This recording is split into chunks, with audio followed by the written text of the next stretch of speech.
दोस्तों, अर्तुल का मकबरा सूत शहर के इलाके बेलिजेक में मौजूद है। याद रहे कि ये वो इलाका है जहां पर अर्तुल गाजी ने हुकूमत की थी और इस इलाके पर आप कुछ अरसा सरदारे आला रहे थे। अर्तुल गाजी का मकबरा कब तामीर किया गया, इस बारे में हतमी तौर पर कुछ नहीं कहा जा सकता, मगर ये बात तय है कि उस्मान गाजी के दौर में ये सिर्फ एक कच्ची कब्र थी, मगर 4वीं सदी में इनका मकबरा बनाया गया। और किसने बनाया? 14वीं सदी में आपकी कब्र को सलीम अव्वल ने मकबरे में तब्दील किया। मोहम्मद फातेह का निकनेम जलेबे के अलावा सुल्तान मोहम्मद फातेह क्रिश्चा के नाम से भी मशहूर थे। क्रिश्चा का मतलब है सरदार का बेटा। अर्तुल का मकबरा जो अब तामीर कराया गया, उस पर जो आयात लिखी गई हैं वो पहले नहीं थी।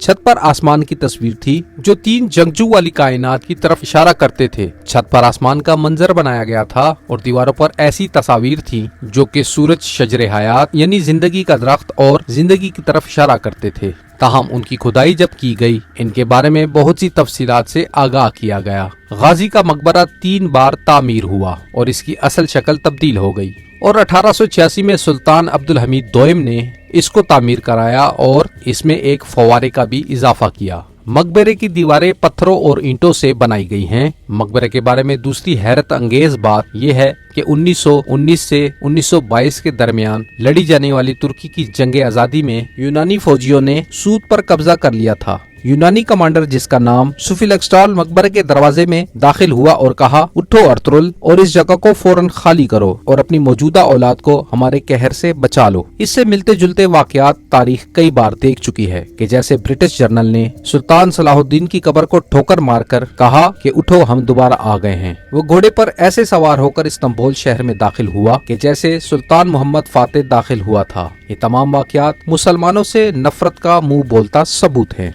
यूनानी फौजी कमांडर ने अर्तुल की कब्र पर गोलियां बरसाईं और यूनानी फौजी दस्ते ने भी मकबरे पर गोली चलाई। जब तक सूत पर कब्जा रहा, उन्होंने इस मकबरे पर निशानाबाजी की मशक की और इस दौरान मकबरा निशानाबाजी के लिए इस्तेमाल होता रहा। और आज भी जब इस मकबरे को दोबारा नई शान और शौकत दी गई और गोलियों के सुराखों को तुर्कों ने भरा नहीं, ताकि इन्हें यूनानी फौजी सिपाहियों की ये जुर्रत और जसारत याद रहे। बेलिजेक और सूत को यूनानी फौजियों ने 3 बार फतह किया था। पहली बार 8 जनवरी से 11 जनवरी 1921 तक, दूसरी बार 24 मार्च से 21 अप्रैल 1921 तक और तीसरी बार 12 जुलाई 1921 से 6 सितंबर 1922 तक। मगर ये बात सुनकर शायद आप लोगों को हैरत के साथ साथ अफसोस हो कि फतह के बाद सूत शहर को 5 बार जलाया गया था और उसके वो तमाम यादगार और नवादरात जलकर राख हो गए थे। एक तख्ती पर यूनानी फौज की निशानाबाजी की गुस्ताखियों की तफसील दर्ज है जो उन्होंने मकबरे पर गोलियां बरसाकर की थी,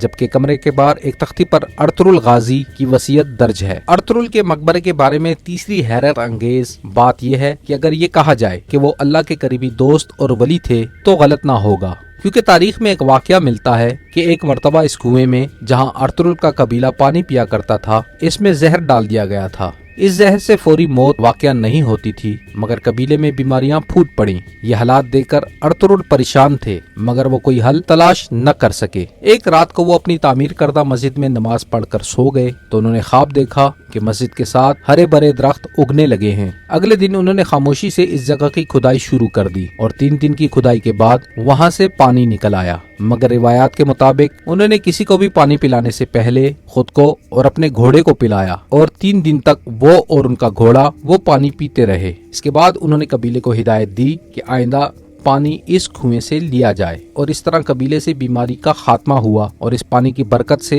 जहर का असर भी खत्म हो गया। इलावाजी उन्होंने इसके मुतालिक ऐलान कर दिया कि इस इलाके के मुसलमान और गैर मुस्लिम तमाम इस पानी को इस्तेमाल कर सकते हैं। और दोस्तों, इस सखावत के बायस बहुत से दीगर गैर मुस्लिम भी मुसलमान हो गए। दोस्तों, अगर वीडियो पसंद आए तो लाइक जरूर कर दीजिए। इस वीडियो को अपने दोस्तों के साथ शेयर भी कीजिए। अपना और अपने प्यारों का ख्याल रखिए।